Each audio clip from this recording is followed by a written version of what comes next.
All right, welcome to the first of its kind, world-changing manufacturers network. Lisa Ryan has her ears to the ground and her heart in the game. Get ongoing education and new connections right here with Lisa and the Manufacturers Network. Buckle your seat, listen, and spread the word. Here's Lisa. Hey, it's Lisa Ryan from the Manufacturers Network podcast, and I'm excited today to introduce you to our guest, Hector Diaz-Stringel.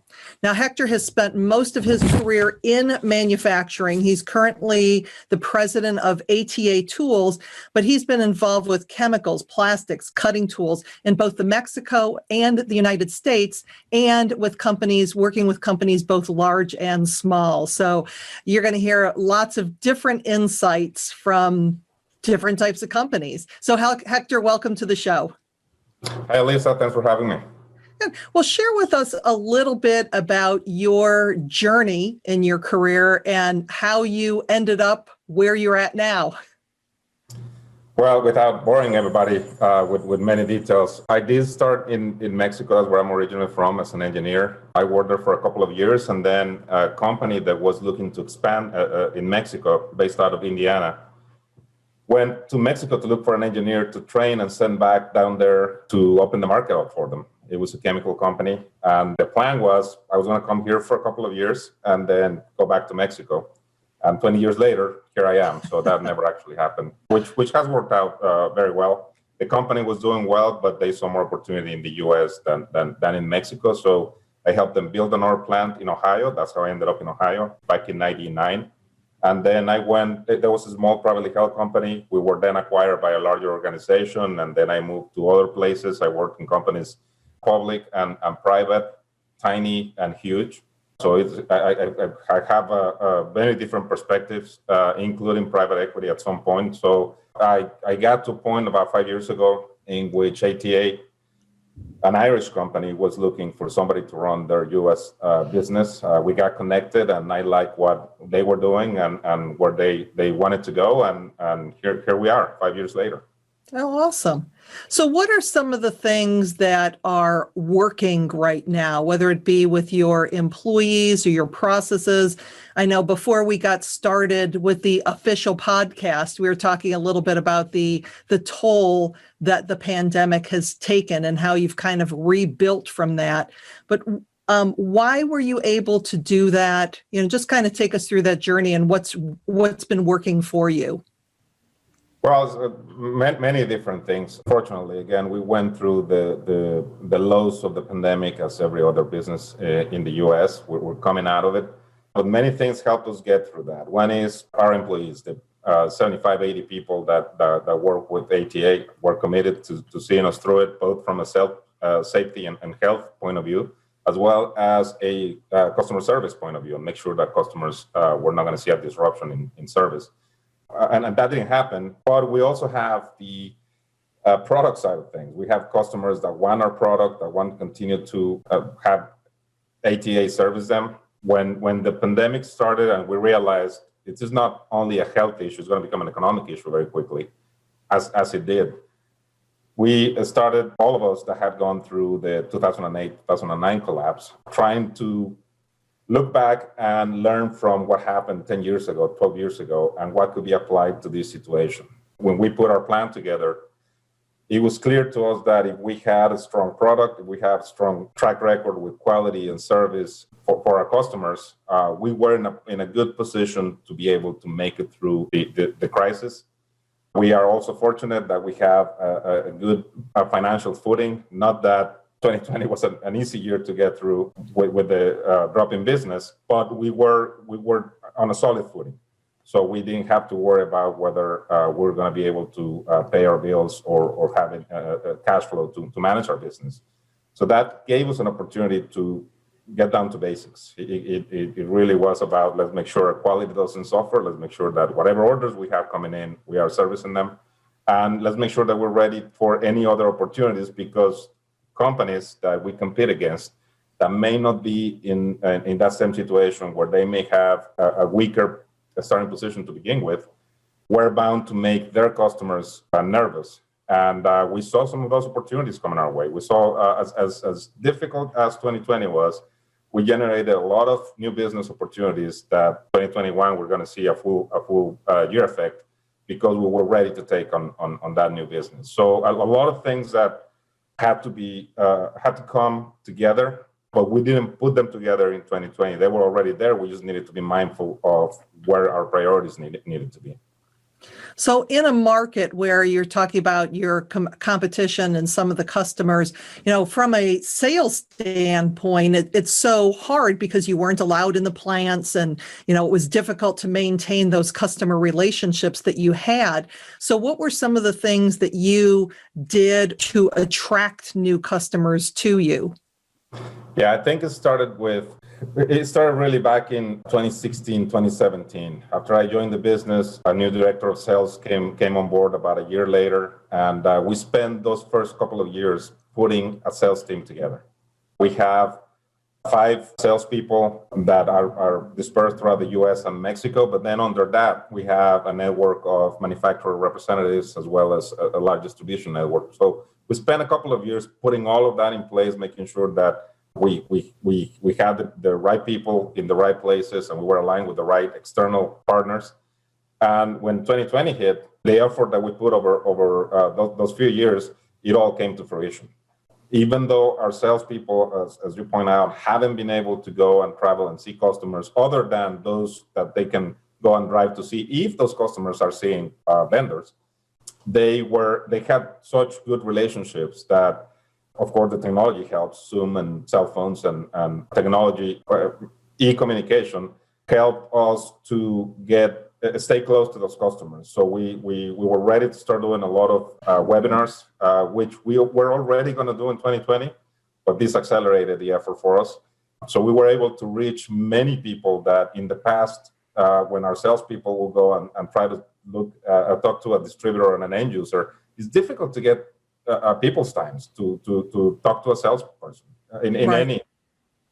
But now nobody could go anywhere, and everybody was stuck at home and doing this type of interactions over Zoom or same type of or similar type of technologies.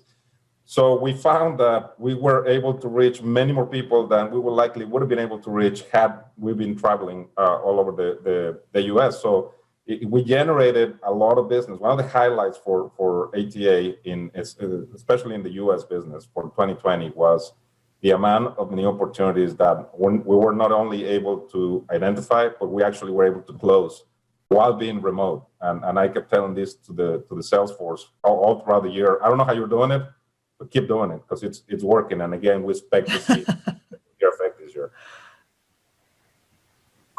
And that's such a good point of looking at one of the many positive things that came out of this whole thing is, like you said, that not only the amount of money saved and time saved, not getting on airplanes and traveling all over the country and all over the world, but you had now the opportunity to connect with new customers that maybe it wouldn't have been worth your time to get on a plane and go see and make that effort. So it sounds like your salespeople were buying into that and weren't afraid of the technology. So what a positive that was for you.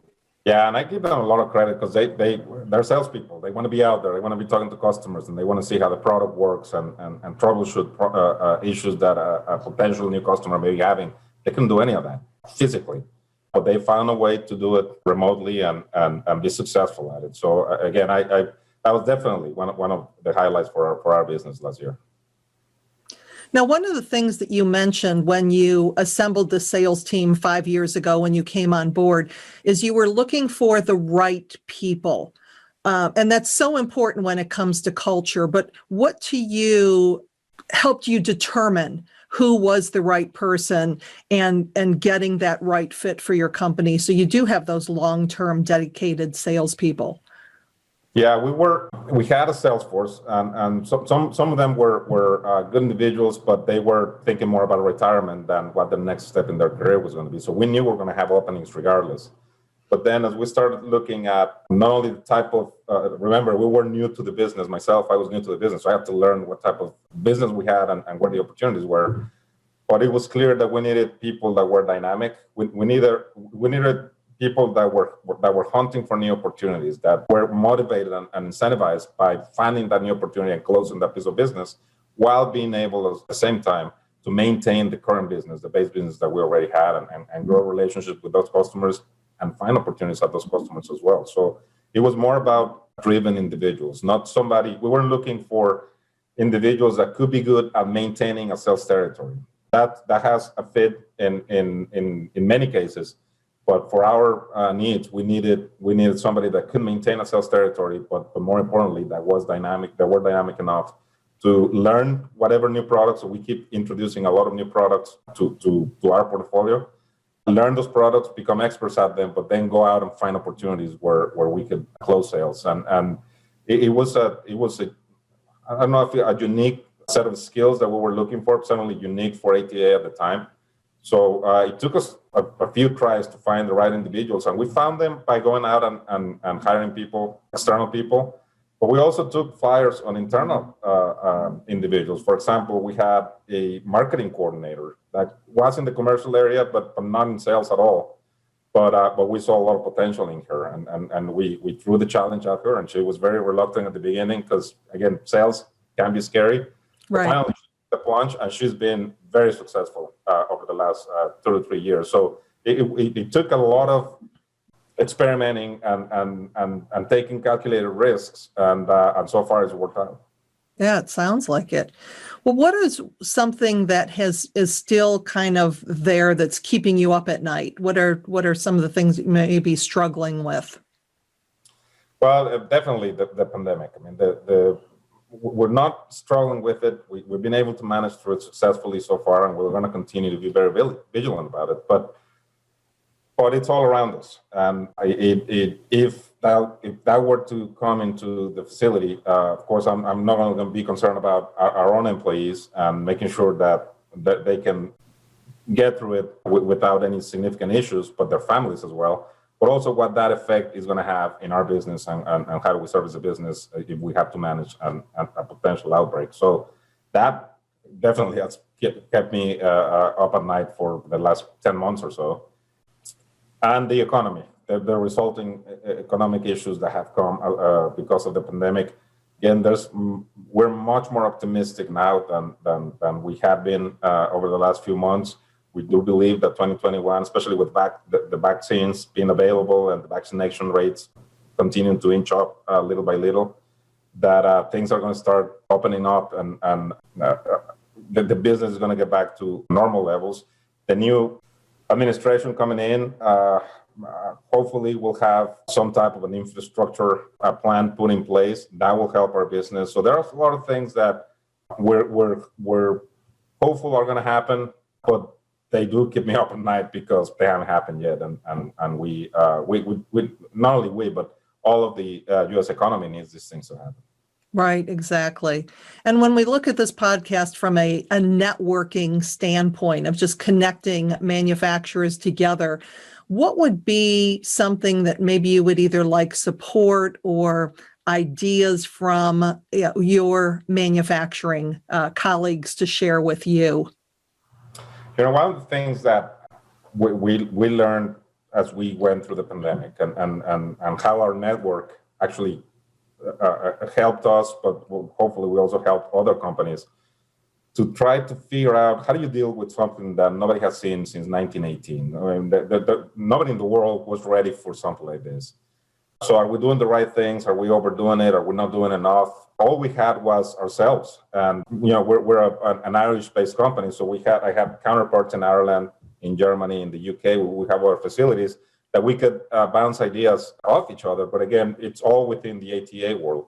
But we reached out to our network and just try to have we can have a beer with, but it's kind of like having a beer with the president of another company and said, hey, what are you doing here? And what have you done about that? And that generated more connections with other companies that I probably had met somebody in the company but never had any type of interactions, but found out that they were open because they were also trying to figure it out. So those type of, they were quasi-informal networks that became more formal out of necessity.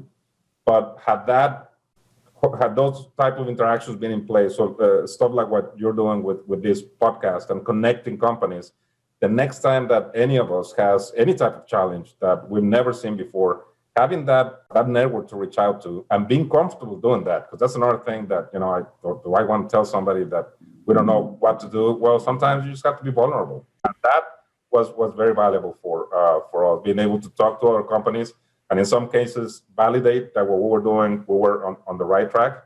In other cases, get new ideas that we hadn't thought of. And in other cases, provide them with ideas that they hadn't thought of. And I think it made for a better situation for all of us. Awesome. So, and when it comes to your areas of expertise or insight as far as sharing with your manufacturing colleagues, what would be a good tip or a good reason to connect with you? I don't know that I have anything to offer to anybody, but I'm always good for a good chat. Manufacturing, like you said, I've been in chemicals and plastics and cutting tools now. I like going into manufacturing facilities, even if it's something that I've never seen before, just because you never know what kind of ideas you're going to extract from that could be applicable to your own business or to your own personal life. I mean, you just don't know what you're going to find out.